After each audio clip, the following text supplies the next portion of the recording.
création du Centre national des produits biologiques à usage vétérinaire. Les principales maladies auxquelles sont sujets les animaux d'élevage ont une incidence économique réelle sur la production et constituent une limite à leur développement. Pour lever cette contrainte et contribuer à terme à l'accroissement du cheptel, de la productivité et à la compétitivité des filières animales, l'accent doit être mis sur la prophylaxie médicale qui consiste en des soins préventifs.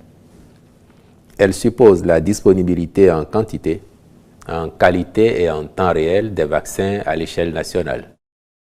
Aussi, au regard des enjeux actuels, convient-il que le centre dédié mis en place au ministère de l'Agriculture, de l'Élevage et de la Pêche soit restructuré pour générer plus d'impact au profit du sous-secteur de l'élevage. C'est pourquoi le Conseil a décidé de l'ériger en établissement public dont les statuts sont, par la même occasion, approuvés.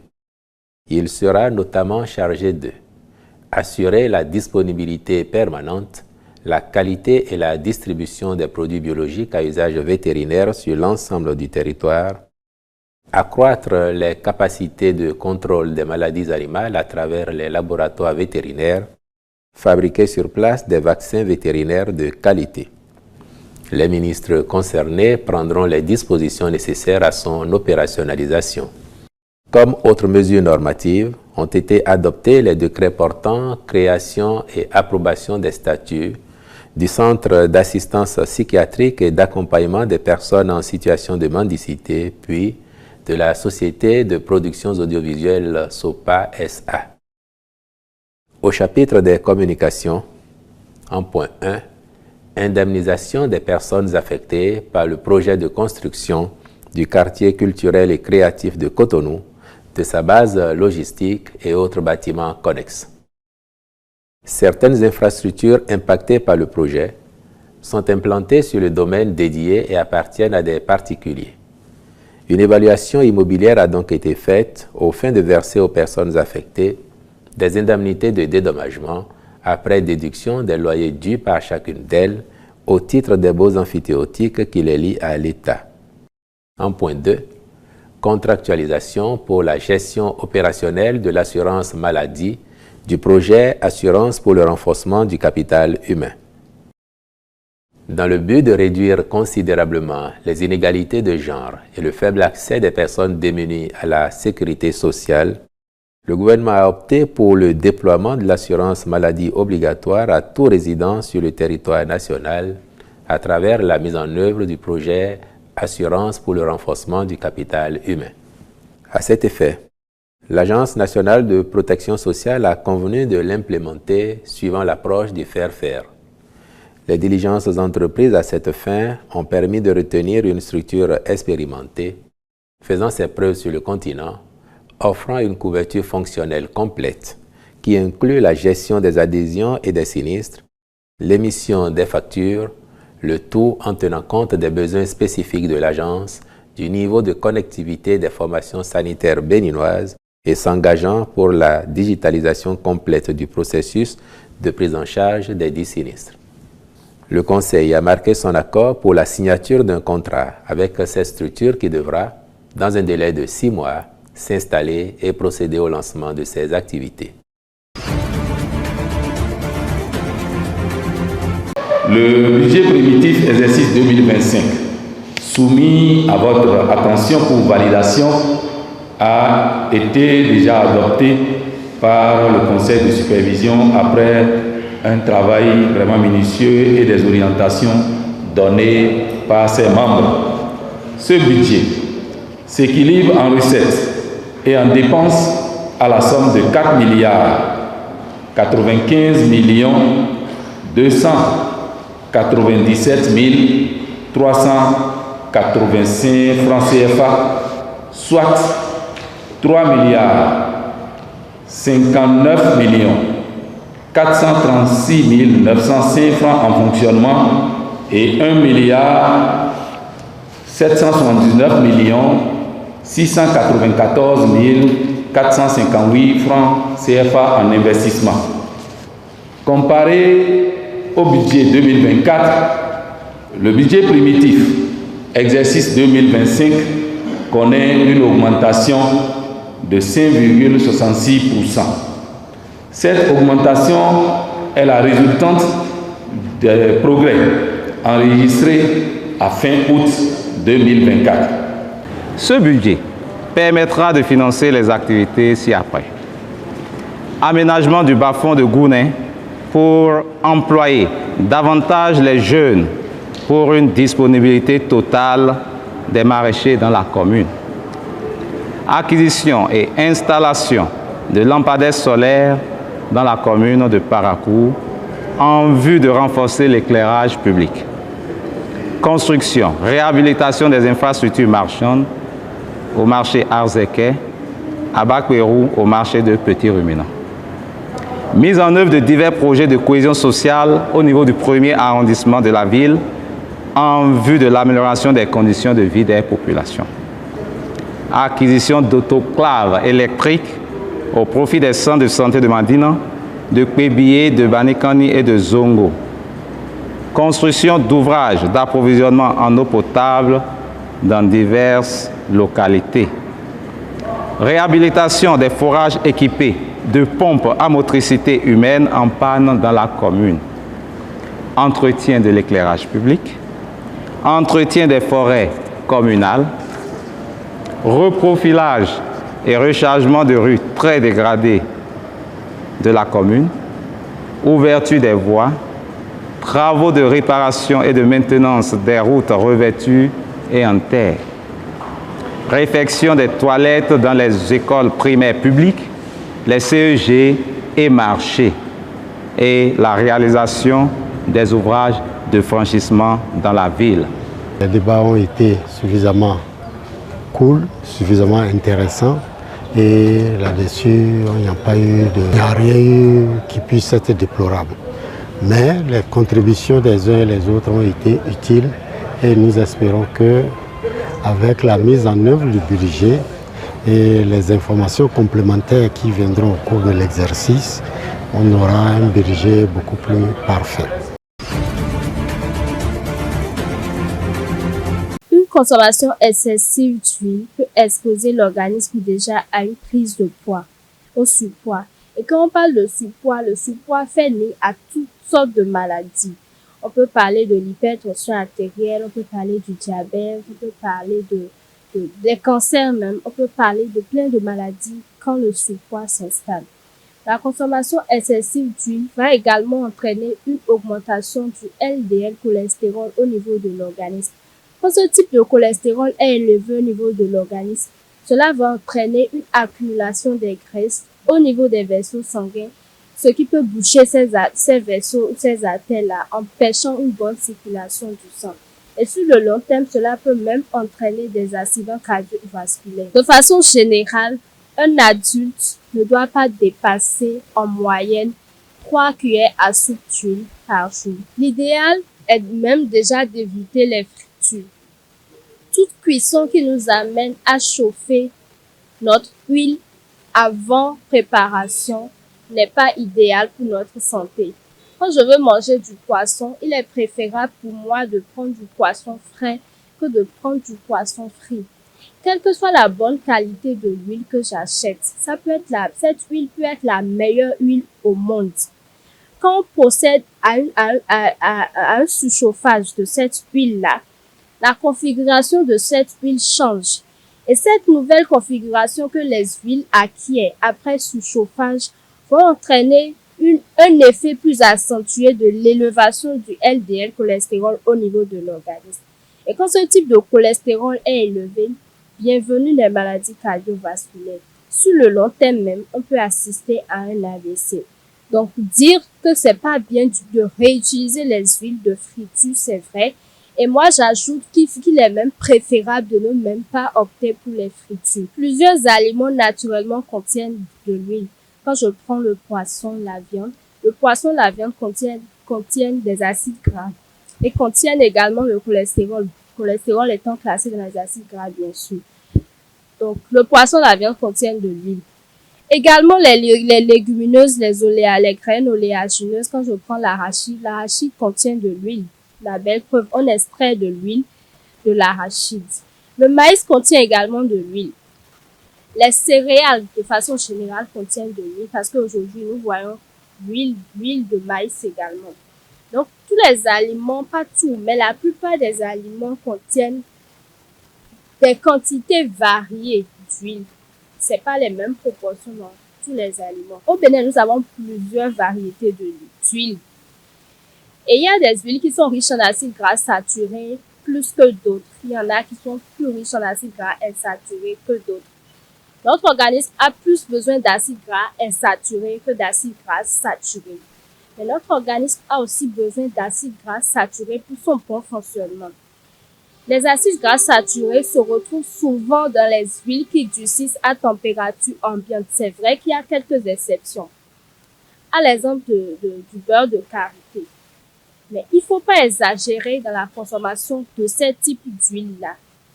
Le beurre de karité est beaucoup plus indiqué dans les usages cosmétiques.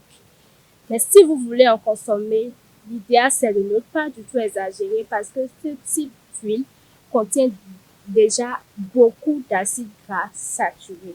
Et exagérer en acides gras saturés, c'est faire du mal à son organisme. Donc, avant d'acheter vos huiles, il faut lire les étiquettes et voir le pourcentage d'acides gras saturés et le pourcentage d'acides gras insaturés qu'il y a dans cette huile-là avant de l'acheter.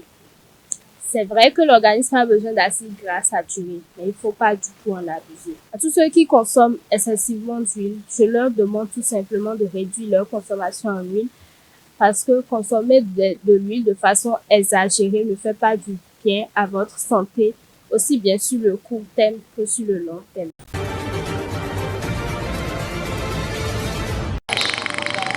Dans l'Ituri, en République démocratique du Congo, la guerre a laissé des cicatrices profondes. Mais au milieu des ruines, une lueur d'espoir se dessine.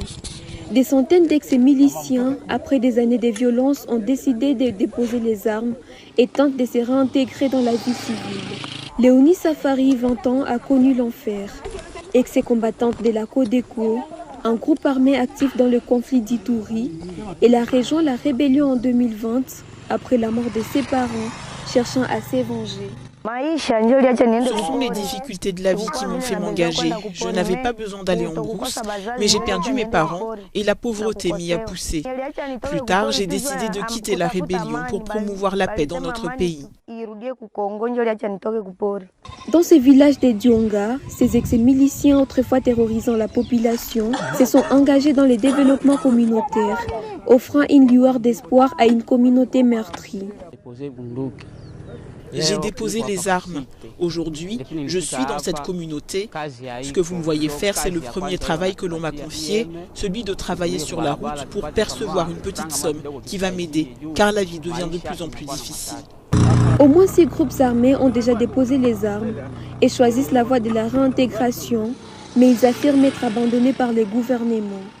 Il y a ces jeunes, donc ces Congolais qui ont cet esprit patriotisme et ils ont quand même voulu délaisser ce qu'ils étaient en train de faire pour rejoindre le chemin de la vérité, le chemin de la paix, le chemin de la reconstruction du pays. Depuis 2021, le Nord Kivu et l'Ituri sont sous l'état de siège décrété par le président Félix Tshisekedi dans le but de lutter contre les groupes armés. 3 ans après, la paix peine à revenir. La société civile craint que la violence ne reprenne des plus belles.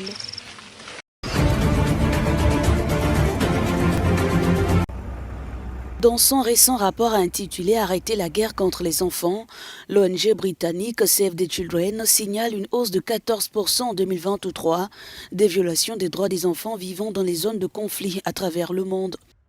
Plus de 31 000 cas ont été enregistrés, soit environ 86 crimes par jour, comprenant des agressions sexuelles et des attaques contre des écoles. En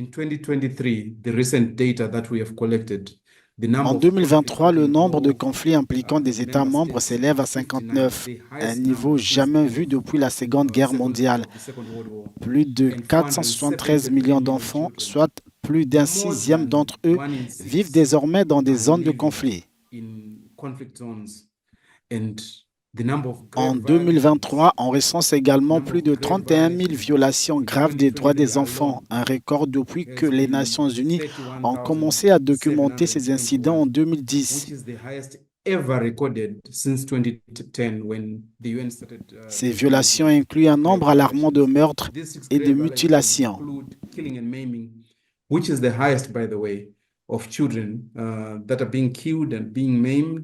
Une autre violation grave concerne le refus d'accès à l'aide humanitaire. En Palestine, 3250 incidents de ce type ont été signalés en 2023. Pendant ce temps, les dépenses militaires mondiales ont triplé. Observons aussi un appétit croissant pour les conflits et les interventions militaires au détriment de la paix et du développement. En 2023, les dépenses militaires mondiales ont atteint un montant vertigineux de 2400 milliards de dollars, alors que l'aide au développement a chuté de 9,6% pour atteindre seulement 15,3 milliards. Vous voyez où se situe l'appétit pour les investissements. Le monde n'a jamais été aussi dangereux pour les enfants en 2023, s'alarme l'ONG. Le nombre de crimes commis dans le cadre de conflits a atteint un niveau sans précédent.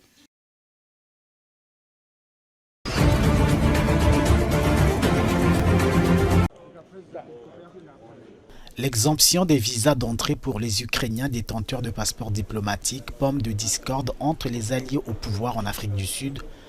Le ministre de l'Intérieur du gouvernement de coalition, membre de l'Alliance démocratique, a annoncé dimanche l'accord irrélatif, suscitant l'opposition du Congrès national africain.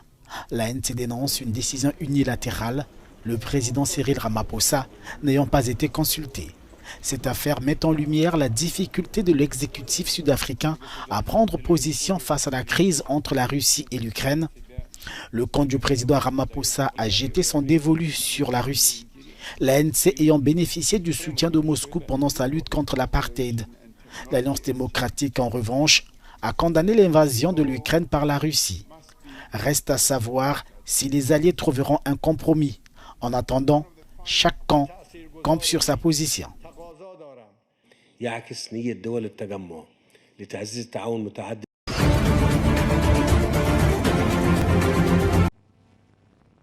Des déficits budgétaires plus importants et une dette plus élevée pour les 3 prochaines années. En Afrique du Sud, les prévisions sont loin d'être optimistes. Selon les estimations du Trésor national, le déficit du PIB sera de 5% pour l'année fiscale qui se termine en mars 2025. Un résultat plus important que les 4,5% prévus en février dernier. Pour le prochain exercice budgétaire, le Trésor prévoit désormais un déficit de 4,3% du PIB, ce qui est supérieur à la prévision précédente de 3,7%. Cette révision budgétaire intervient dans un contexte politique délicat où l'ANC a perdu sa majorité et doit désormais composer avec un gouvernement de coalition.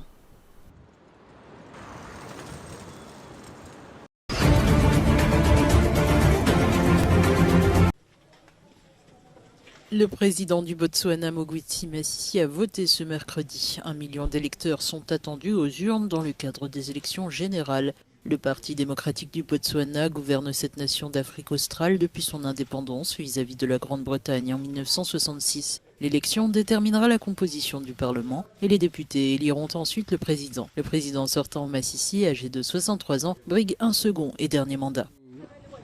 Alors que je me rendais à Moshopa, j'ai vu un certain nombre de postes de police débordant de monde. Je souhaiterais vraiment que le processus électoral soit plus rapide. La nation doit envisager de numériser tout cela parce que c'est trop manuel et trop lent. Les résultats tomberaient alors bien plus rapidement. Mais je suis tout de même très heureux de pouvoir participer à ce vote et j'attends avec impatience les résultats. Le Botswana est considéré comme un modèle de démocratie et de transparence en Afrique. Ce pays d'Afrique australe, réputé pour ses diamants et ses éléphants, a connu l'une des croissances les plus dynamiques au monde depuis son indépendance.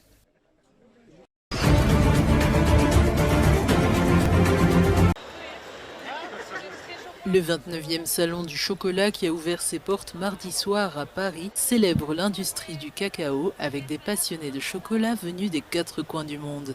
Cet événement phare va réunir jusqu'au 3 novembre l'ensemble des acteurs du secteur du chocolat et du cacao. 500 exposants issus de 60 pays sont attendus. J'ai siégé à la Chambre des représentants de mon pays, à Hawaï. L'une de mes grandes passions est l'industrie du cacao, l'industrie du chocolat, parce que j'y vois un grand avantage pour Hawaï. Cet événement est le plus grand salon du chocolat au monde. Et nous avons pensé venir le voir et demander s'il était possible de l'importer à Hawaï. Le point d'orgue de la soirée inaugurale a été comme chaque année un défilé de mode exceptionnel combinant art vestimentaire et chocolat. 14 pièces uniques ont été confectionnées par des duos de couturiers et de chocolatiers. Ce défilé de mode était incroyable. On a adoré les robes et la créativité. C'était très beau, on a adoré. Plus de 90 000 personnes sont attendues pour découvrir les nouveautés de l'industrie du chocolat, mais aussi déguster les recettes des meilleurs chocolatiers du monde.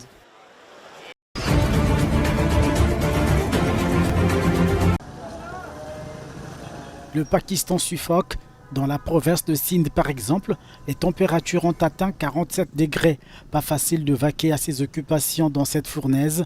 Selon un groupe d'experts de la Banque mondiale sur le changement climatique, le pays se réchauffe beaucoup plus vite que la moyenne mondiale, avec une augmentation potentielle de 1,3 à 4,9 degrés Celsius d'ici les années 2090. Et selon un nouveau rapport publié par des experts de premier plan, les menaces sanitaires du changement climatique ont désormais atteint des niveaux records. Dans la région de Sindh, les médecins ont traité des milliers de victimes de chaleur. Avec nos données et nos preuves, nous constatons que le changement climatique est un problème de santé fondamental. Nous avons atteint des nouveaux records très préoccupants au cours de la dernière année. Nous constatons que le nombre de décès d'un groupe d'âge très vulnérable, les personnes âgées de plus de 65 ans, dû à une explosion à des chaleurs extrêmes, a augmenté. Nous constatons également qu'en raison de l'explosion de la chaleur extrême, la capacité des personnes à travailler à l'extérieur est de plus en plus limitée et la santé des travailleurs est mise en danger. Le 8e rapport annuel sur les indicateurs de Lancet Countdown alerte sur une augmentation continue des décès liés à la chaleur. Il pourrait éventuellement dépasser ceux provoqués par le froid. En 2023, les populations ont été exposées plus longtemps que prévu à des températures néfastes pour leur santé, au moins 50 jours supplémentaires. Des vagues de chaleur qui plongent au moins 151 millions de personnes dans une situation d'insécurité alimentaire.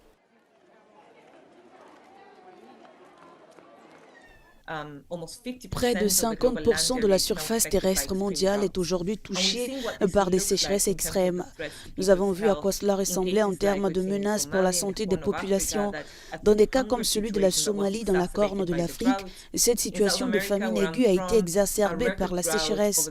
En Amérique du Sud, d'où je viens, une sécheresse record au cours des 2 dernières années a également eu des effets dévastateurs sur notre système agricole. Elle a également isolé les communautés de l'Amazonie qui dépendent des rivières pour se déplacer. Les gouvernements sont appelés à abandonner les combustibles fossiles pour les énergies renouvelables à l'approche du sommet mondial sur le climat COP29 à Bakou, en Azerbaïdjan, en novembre prochain.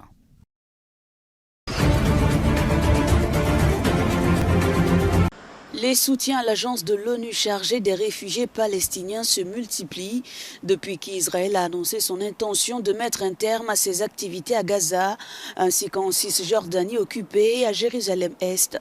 Selon son porte-parole, cette décision pourrait entraîner une détérioration significative de la situation humanitaire. Ce qui est en jeu, c'est potentiellement la vie des habitants de la bande de Gaza. Nous sommes en effet des acteurs essentiels de l'opération humanitaire. La population est dépendante de l'assistance vitale et si cette aide venait à être interrompue, les conséquences seraient catastrophiques. Et c'est le risque auquel nous faisons face. De manière plus large, la situation en Cisjordanie est également préoccupante. Des emplois sont perdus, des cliniques sont fermées et le niveau de bien-être de la population soulève de sérieuses inquiétudes. Le secrétaire général de l'ONU, Antonio Guterres, a exprimé sa profonde préoccupation face à cette décision, soulignant le rôle crucial que joue l'UNRWA dans la fourniture d'aide humanitaire aux réfugiés palestiniens.